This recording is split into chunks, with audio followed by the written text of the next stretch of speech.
for Mark Allen. Not many players keep Mark Williams sat in his seat for two-thirds of the match, but that's exactly what happened here. Congratulations, Mark. Tremendous performance there. What pleases you more, the victory over an old adversary like Mark Williams, or the manner of it, the way that you played?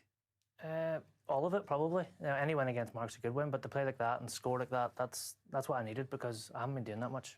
Yeah, you've got a tremendous record against him as well. But the way you played today, we were just looking at some of the stats, 97% live pot success.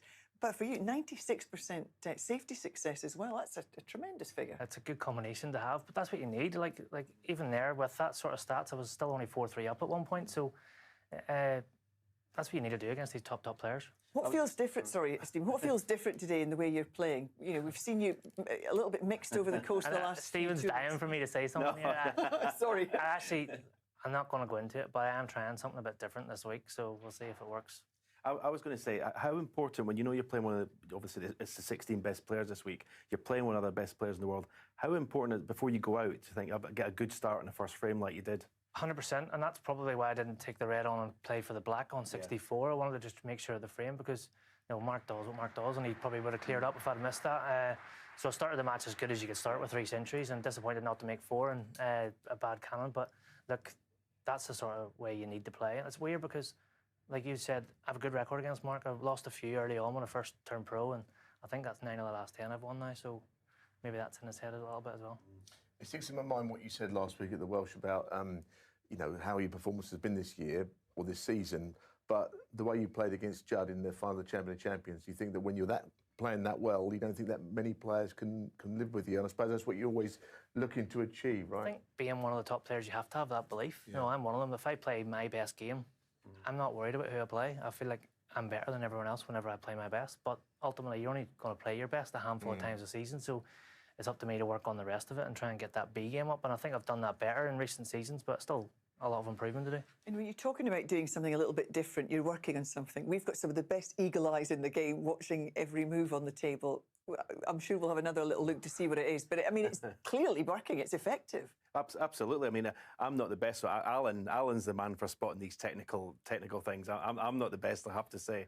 But whatever it is, I'm just going to leave you stew, because I'm not going to tell you. What I did notice is that you were getting unbelievable reaction from the cue ball. So whatever it is you've changed. I mean, you always did, but even more today. Some of the screw shots, we'll see some of the shots coming up here. You were. I mean, whether you were just timing them perfectly or something different, it was impressive. Well, it is a timing issue that I feel like I've had in recent months. So what the technical change that I've made, I'm hoping will correct that timing issue. So, like, if you're saying I'm getting more spin today, then it's obviously working. Yeah, I mean, you had the chance for the 147 here.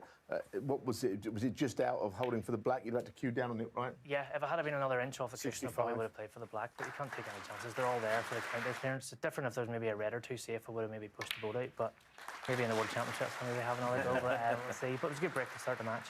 It was, and I think we're going to see that shot shortly. What happened here was interesting because obviously, you know, he tried to put it in the right corner, he ended up putting it in here. I thought you took a little bit of a risk in keep on putting him back in, because he nearly got what he's looking for, didn't he? On the fourth go, he nearly got the snooker behind the brown, you know, and then I suppose you'd have been in trouble. It was just where he was leaving it. It wasn't the easiest safety in the world. It was thin edges on both sides, so I was taking a bit, yeah, it was a bit of a risk, but even if you get tight, it's still a poor shot if you don't get off the cushions and don't get close to the red on the rail. So he didn't really need to leave you a free ball on the back of the way that. This is the shot I think Stephen was saying how you got all the zip on the cue ball. Yeah, because I thought you might have been got it out for the black to the same pocket, but as soon as the same reaction, I thought I knew exactly you were playing it for the other corner. It's quite tight into that corner, so just the frame's over, so just give it a bit extra. Yeah, timed it lovely. Yeah, I mean, I know he's not going to talk about what it is that he's changed, right? I understand that, but I would guess it's not a lot. In that sometimes it's the tiniest little thing for the top players to change can reinvigorate your game, you know? It feels like a massive change to me, to be honest, but I know what you mean, because you probably would look and go, nothing's different, but for me it feels completely alien, but it's working so far. It's a game of small margins, and certainly whatever it is, it's working for you. That 146, your fifth 146 in your career, only the 34th ever scored, you know, and it's the highest break ever at this tournament, so congratulations on that. And listen, the way you're playing, you might go one better. Let's hope so. If I get a chance, I'll definitely be going for it, but as long as I keep playing like that, I'll be happy. Yeah, good stuff. Well, listen, we look forward to seeing you in the quarter-finals. Mark will play the winner of the match that's taking place on table 2